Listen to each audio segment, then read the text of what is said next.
Hello, everybody. Thank you so much for joining us today. We are here with UOnline and one of our online master's programs, the Media Scoring and Production Masters in Music. We're very happy to have you all here. Before we get started, we're just going to touch upon some housekeeping rules here. So this information session is going to last about 30 minutes long. We are recording the session, and the recording will be available to you after the fact through our YouTube channel.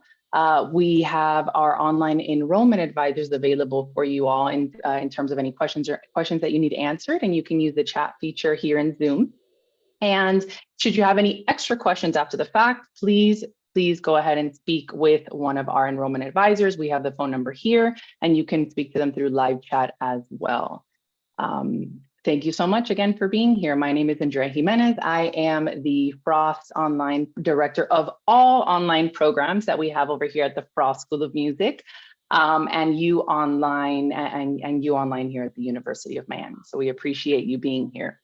Now, without further ado, I'm going to go ahead and introduce our amazing panelists here, who are our amazing faculty at the Media Scoring and Production program, our on-campus program, which is now going to be online.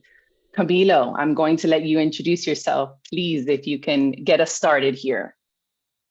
Hello, everybody. I am Camilo Rodriguez. I am a music producer and composer, and I am currently the program director for the graduate side of media scoring and production.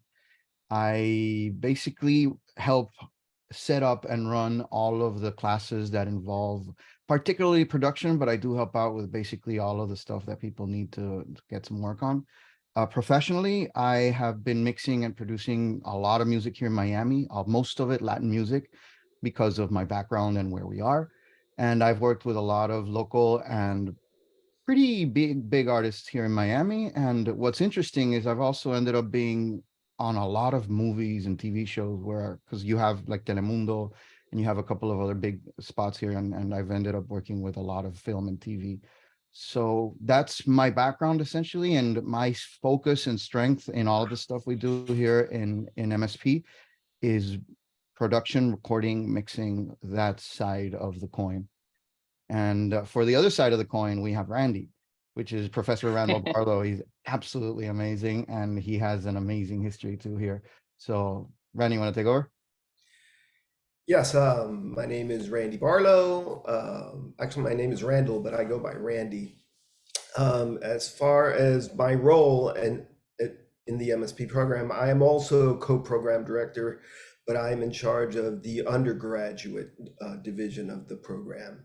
I teach, my role is basically to teach the entry-level production classes for the freshmen and the sophomores and juniors, and I also teach video game scoring. So I basically prepare the students to go on to the more advanced part of the production program with Camilo, who is incredible. We also have a third faculty member that is not here with us. His name is Pauli Hedman. He's also really, really good and very helpful and a great guy and a great teacher. Now, as far as my background, I graduated from Frost a long time ago. I was a jazz trumpet major. I was in the MSJ program, and I went on to I got lucky when I got out of school, and I played with the Miami Sound Machine with Gloria Estefan for 25 years as their lead trumpet player. And during that time, I also got involved in songwriting and production slowly but surely. By the year 2000, I started producing for artists. I was hired basically by Emilio Estefan's production company, and I got to work, thanks to him, with artists like Ricky Martin, Jennifer Lopez, Gloria Estefan, of course, Alejandro Fernandez, Cristian Castro, and Mandy Moore, actually. So, and I actually did one film score.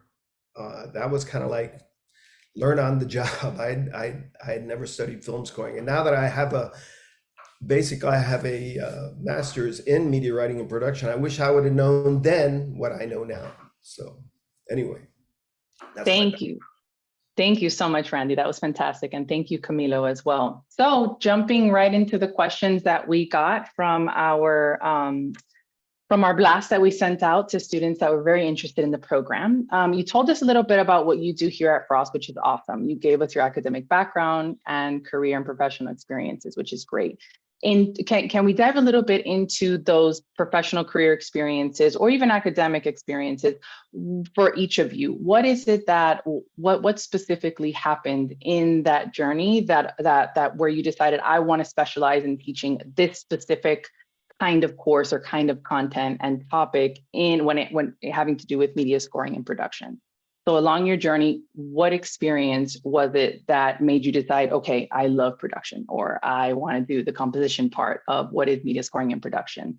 Randy, can we start with you? Sure. I am probably the best example of learn as you go. You know, I was like, I think adaptation is a big part of being able to survive in the music business. And I went from being a trumpet player, and then I went to songwriting and producing, and it took me a very long time to learn all those skills, mostly from learning from other people. Whereas, coming to Frost and majoring in media scoring and production, you're going to get a lot of my expertise as well as Camilo's in the 4 years that you are there. So I learned from a lot of great mixing engineers and recording engineers, and I collaborated with a lot of great songwriters, but it's a long process, whereas, you can get it condensed in our program. Awesome, And I Randy. also, and let me mention that, Yeah. along the way, I realized that, I think it would be great to give back what I have learned over the years. Appreciate that, Randy. Camilo, same question for you. So for me, it's kind of twofold. On one end, I kind of fell in love with recording when I was like 14, right? When I was like just barely starting to write songs. And back in the day, we had like no tech.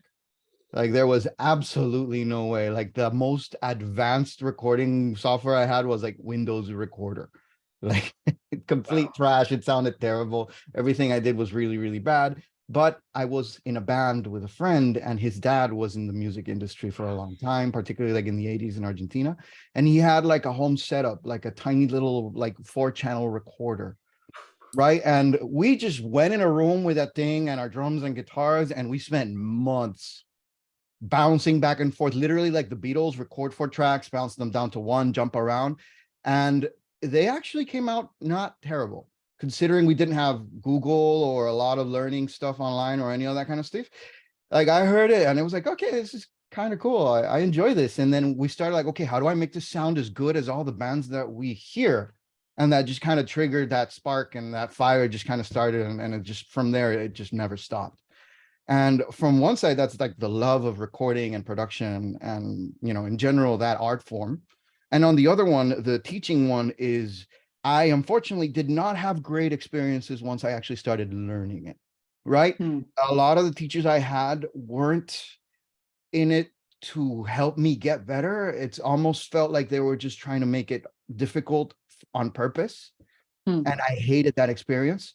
And I did have, the first couple of years, particularly when I was in Colombia, my teachers were like that. But then I moved, and then when I had new teachers that were actually about the learning, you really notice and feel the difference when somebody's just trying to give you a hard time versus actually somebody trying to make things simple to understand and get better at. Right? Things that took them 10 years to understand and develop, they kind of boil it down so I can get it in only 1 semester or 2 semesters. And it just condenses the experience, which I think is huge. So that kind of put that fire in me as well of like, hey, I never really had like that awesome teacher at the beginning. I only had it like at the end of my educational career. And I never actually had like a mentor. I really wanted at some point, like when I was younger, I really wanted to have like that one person that could help me out, but I never really found it because I worked at a couple of studios where that wasn't really a thing. It's just like figure it out on your own, which eventually I did figure it out on my own, but it shouldn't be that hard or that complicated, or there are better ways and pathways. So eventually that led me to that, that realization, like, hey, I can help other people get what maybe I didn't get, and just, make everybody's life a little bit easier when it comes to recording, because there's a lot of myths. when it comes to recording and production. And some of them are very easily broken with just a couple of classes or conversations. So those are like the two fires that got ignited for like completely independent experiences. Amazing. Thank you both. Definitely speaks to how the kind of educators that you are. So that leads us into a question that's very related to what we were just talking about. When we're talking about the online master's media scoring and production program, in terms of, we mentioned a lot that their students will have to apply their knowledge hands-on, right? They're doing it from their home with all the resources that we're able to provide to them, but they got to apply it practically.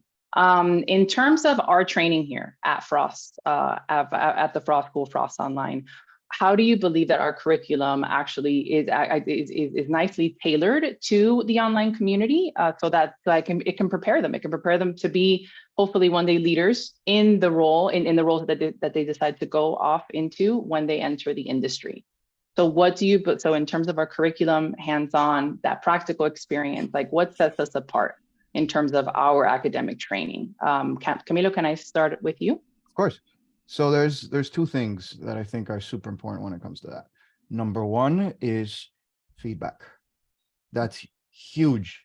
We are very, very big on feedback, and everything we do includes projects and things you submit that you will get active feedback on. When you learn online without like active like learning, like let's say you're just watching YouTube videos, you do get some value out of them, but if there's something you don't understand, or maybe there's a misconception, or maybe you understood something wrong, that really hinders and slows down the process. But if you have somebody that's been through that process, and as you learn online and as you're watching the videos, maybe you have a misconception or have an issue with something here or there, once you start submitting all of these projects and maybe asking those questions when you submit, because it's very common, like, hey, I tried to do this project, but I ran into this issue. I have no idea why.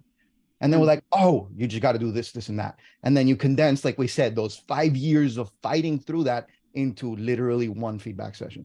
And then it's like, oh, that's easy to fix, right? So eventually that feedback really prepares you, and it like just jump starts everything else. And once you're like past that, like basic, like above sea level, so to speak, then you can start doing all of that stuff on your own, and the learning becomes infinitely easier once you're past that like zero level, right? That's amazing. Randy, same question for you. Okay, well, I'm going to kind of expand a little bit on what Camilo just mentioned, but I'm going to mention first what our process is on campus. A lot of the classes that I teach and Camilo teach, you know, we have students in the room and they're actually giving each other feedback. It's not just us being the big voice saying you did need to do this, you need to do that. I tell the students that their voice counts just as much as mine. Sometimes we can learn just as much as they can. And the way we're adapting that for the course that I'm teaching, as a matter of fact, it's called MMI 759. The students are going to submit their projects not only to the instructors, but there's going to be a discussion board where the students can listen to each other's demos. And they'll be able to go on a discussion board in the online course and say, look, hey, I checked out your song. That's really cool. Maybe your verse could be a little shorter. It's a little bit long, you know, and they can give each other feedback. And I think that is going to help the online process for our classes to give it more of a community feel within the class itself. So to expand even more, Please. it's not just that class. It's going to be basically every class. Yeah. Yes. Every class is going to have that concept. And I think it's huge because you don't only learn from your mistakes, you learn from everyone else's mistakes, which is equally valuable, right? And like we always say, learn from everyone else's successes as well. Yeah, correct. Like, okay, they did this right. How did you do it? Oh, like this. Awesome. You learn that. Oh, I had this problem. How did you fix it? Or what was the issue so it doesn't happen to me in the future? Stuff like that. You learn not only from your mistakes, but everyone else's, and not only from your success, but everyone else's. And that just makes everybody improves that much more. And then you get to see not only the feedback on your projects, but the feedback on everyone else's project, right? Like, oh, this person had this problem with the bass. And then somebody that, you know, is really good at handling and dealing with bass recommended this. And then, hey, let me try it on my next song. And it works out amazing. Stuff like that. Interesting. So it builds on top of each other. That community part of it is huge for us. And one Love, last thing, please. it's the structure, right? And one thing that I think is really important, because when you're learning online, like on YouTube, you can learn what you find, but it's not very structured and it doesn't build on top of the concept. And it can be really difficult to find that sometimes. I mean, it Correct. is out there, but it's hard to find. And sometimes you don't know if it's legit or not. And to make it even worse, you don't know what you don't know sometimes, which if you're just learning on like YouTube and that kind of stuff can sometimes leave you with glaring holes. That can be a huge problem if you're ever like at a studio and realize, hey, I never really figured out what phase is. And then it's a huge issue, right? So that's a big part of it, and the experience and the just the community sense also. Amazing. I love that. Thank you both so much. So that's actually interesting because we got a question here in terms of our curriculum, the courses. What is it that sets us apart essentially? And Camilo, you bring up a great point about YouTube that, yeah, we can go online and just search what we want in Google and we're going to get a video. But in terms of like the order and how is it that we can like what skills do we have to actually gain to be successful in certain career paths, either in the media scoring side, the production side, or an enmeshment of both, right?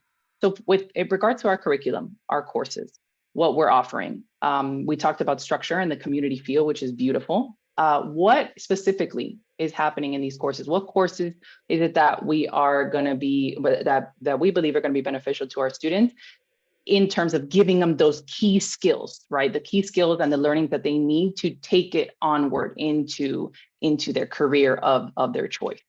Randy, can I start with you? Sure. Coincidentally, the class that I'm the instructor in is one of the first classes that's taken online or taken on campus, called MMI 759. And that class basically entails learning the foundations of analog audio and digital audio and how do those two things interact and why they are important for you as a media composer or as a producer. Sometimes, you can have your DAW and you can have your interface and you don't know how it works or how you should actually set it up correctly so that it sounds the best, right? So, learning about sample rates, learning about the speed of sound, things like that. And then in addition to that, one of the things that I tell my students on campus is that you should, if you're a composer, use whatever DAW you're most comfortable with making the best music that you can make. But at the same time, the industry standard for film scoring or even like making albums for artists out in the real world is called Pro Tools. So we try to give students a foundation so they can at least be familiar with that DAW, so that they get into a situation where maybe they have to collaborate with another producer or songwriter that doesn't have their DAW. They need to be able to at least be able to function so that it makes the collaboration process as seamless as possible. So, and then after that, then they can go on to taking production one, or I think online they can take both of our classes, Camilo, at the same time, but I'm not really sure. But that's what they're going to learn in my particular class, for instance. Awesome. Camilo, tell us a little bit about the courses that you teach, and in terms of what are those key skills that it is that they're going to be gaining that they wouldn't be gaining in the sequential order that we intentionally have placed for our students, compared to those that just go online and try to search whatever skill they're trying to gain. So we start with recording, editing, and mixing. That's basically the foundation of all of the courses I teach. Those three skills: recording, editing, and mixing. But there's an overarching skill that I think matters for basically anybody in the music technology area, not even specifically film scoring or media scoring or music production. Just anybody using any sort of technology needs to be very familiar with signal flow, right? And that concept is absolutely huge, where you could be making a template for your virtual orchestration class that you need to know where the media is routed and where it's going and coming and how it's being processed. If you're in a recording session, you need to understand what mic goes to what input, then goes to what preamp, and then goes to what channel on the converter, all of those things. And then when you have an issue, which I guarantee you for every 5 sessions, you will have 6 issues. That's just how it is. So a huge skill is creative troubleshooting and problem solving. Right. So those are like the two, even though we talk a lot about specific things like recording, editing, and mixing, we have like these 2 elements on top of all of them that are problem solving and signal flow. And all of my classes have at least a little bit of signal flow because we need to talk a lot about that. And those 2 skills will help you be successful at literally any job that requires music technology, right? You're in a studio, you're in a recording session, you are working remotely. It does not matter. Signal flow and troubleshooting is a huge element of all of that. So that's like the most important element overarching of all of those classes. Amazing. Thank you for that. And Camilo, tell us, let's talk a little bit about the capstone so that so that we don't have any confusion in terms of what that final project, that final work product that our students have to submit just as in order to be cleared for graduation. Tell us a little bit about the capstone and anything that, well, we have so many on-campus students, right? But any projects that our on-campus students have done that have been quite successful and that they've been able to take with them as part of their portfolio, right? Into their careers. Can you talk to us a little bit about that? And Randy, I'll have the same question for you. Go ahead. So essentially, all of the projects that you're working on during your career here are building up to the capstone. And we expect you and hope that you use the projects that you did for the previous classes and are proud of as part of your capstone, right? And when it comes to the capstone, it usually is very personal. Everybody has like a passion project or the one thing they really want to do. And we basically meet every week or so and figure out, okay, what do you need to do? What is the order of things? What specific elements you need to work on your thesis or anything that is, valuable in that respect. So it's a lot of feedback.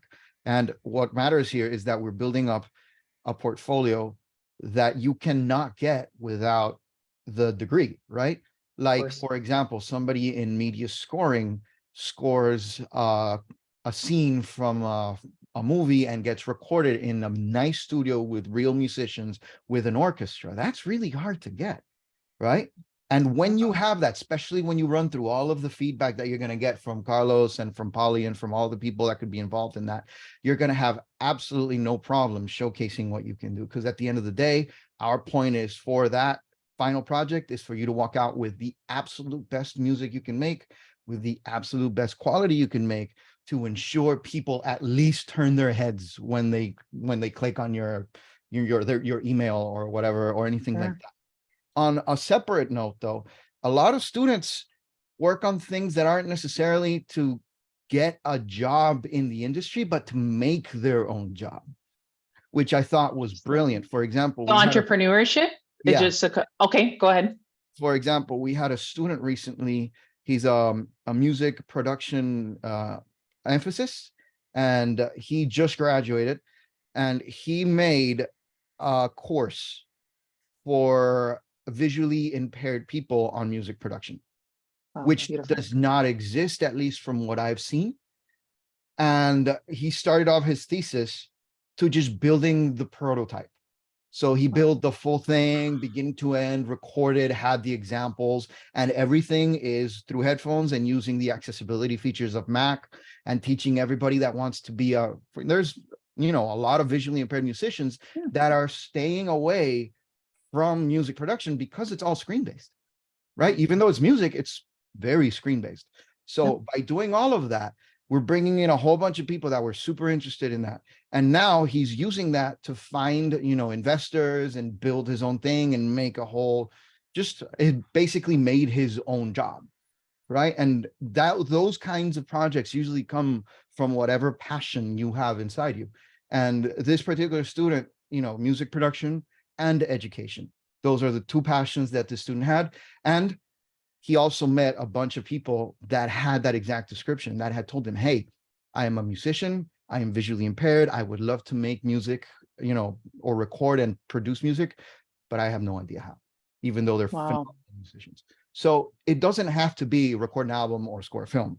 It could be anything, and we're here to help you with that particular project. We help them with, voiceover techniques, voiceover editing, how to get all this stuff to work, have the right flow, make sure the mix is, consistent throughout, so it's an easy, accessible listen, stuff like that. Thank you, Camilo, for that. Appreciate it. Randy, did you have any comments in terms of the capstone and that journey for our students?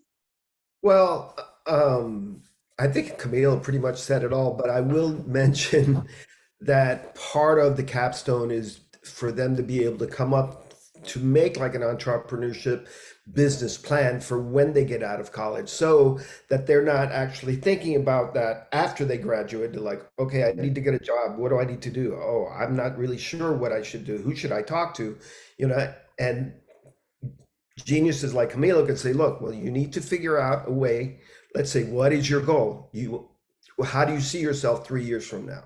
Do you see yourself running a studio? Do you see yourself doing film scoring? Do you see yourself even doing video game scoring, or as a music producer? So if that is your plan, I want you to lay out in detail every step of the way of what you need to do.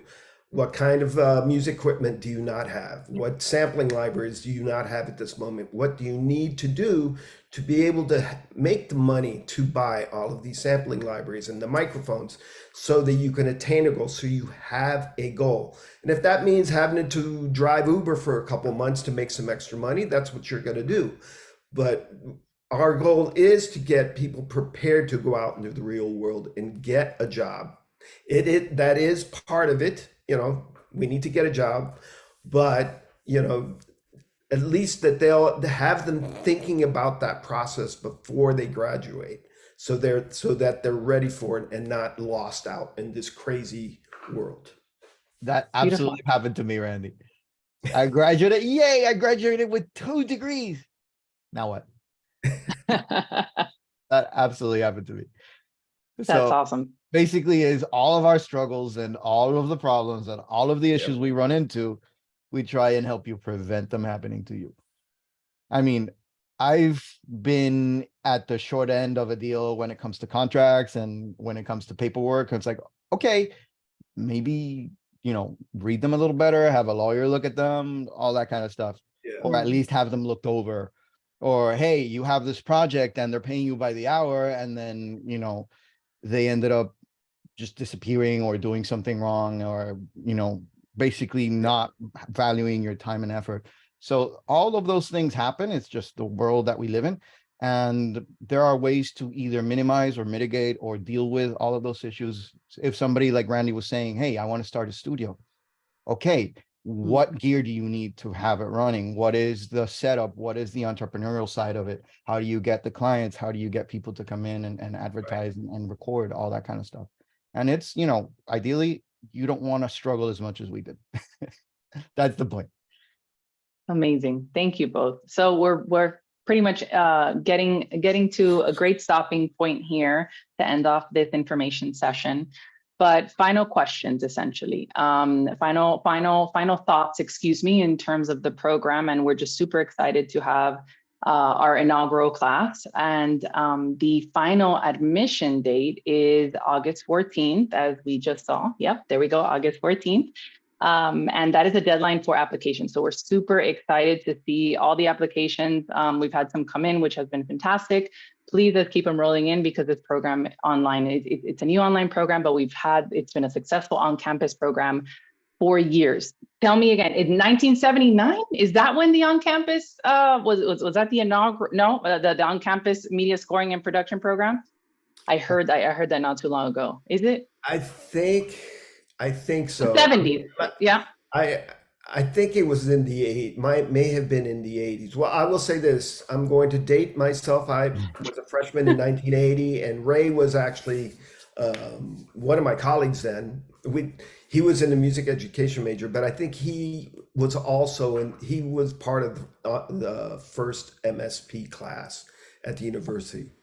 That's amazing. I didn't know. So it may have been 1979, because I think he was there that year, and I wow.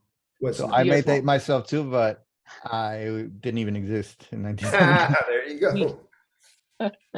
Well, with that said, we have a lot of successes that we're able to jump on from because of our on-campus program and huge network of faculty and alumni that exist that are just open, open for everyone coming in through our online program.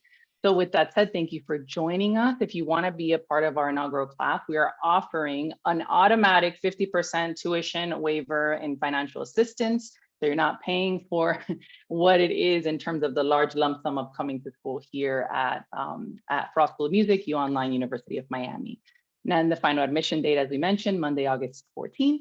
If you want to speak to one of our enrollment advisors, you have the phone number right on the screen. You can live chat at any time. Please reach out. They will respond to you immediately. And you have a QR code here, so you can go ahead and start the application as soon as possible. So we're excited to see your applications. And if you have any questions, please reach out. Do not hesitate to do so. We're so happy to have you join us. Thank you all so much. Thank you, Camilo. Thank you, Randy. Thank you. My pleasure. Thank you, everyone. Pleasure.